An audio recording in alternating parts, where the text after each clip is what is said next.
Vous allez avoir 5 à 10 minutes pour trouver les 22 erreurs. 22 ? 22, si vous ne les trouvez pas toutes, c'est pas grave.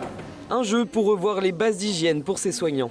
Au pôle santé sud, un bloc opératoire et un scénario ont été montés de toutes pièces, avec plusieurs erreurs. C'est une patiente qui s'appelle Amal de son prénom, au genou de nom de famille. Donc voilà, on fait des petits jeux de mots, ça fait sourire les soignants et ça c'est sympathique. Le but, apprendre ou réviser les règles d'hygiène tout en s'amusant. La chambre des erreurs, c'est un outil de formation qu'on a souvent sur les congrès d'hygiène.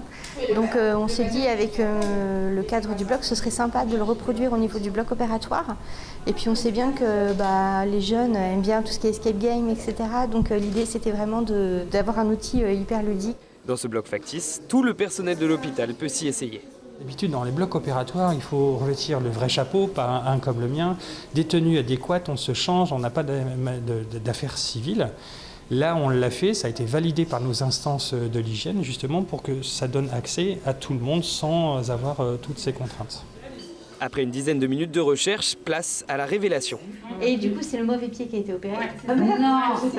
Est-ce que vous avez trouvé la plus grande majorité des erreurs? Non. La moitié, une bonne moitié. Oh bah ça va. Oui, une bonne moitié, c'est tout. Oui, mais ça devrait être parfait quand même. Non, une activité très intéressante. C'est pour ça qu'on incite nos soignants, même nos administratifs, à participer à cette formation. Une formation ludique, annuelle et utile pour les soignants. Le pôle santé sud réalise environ 30 000 interventions par an.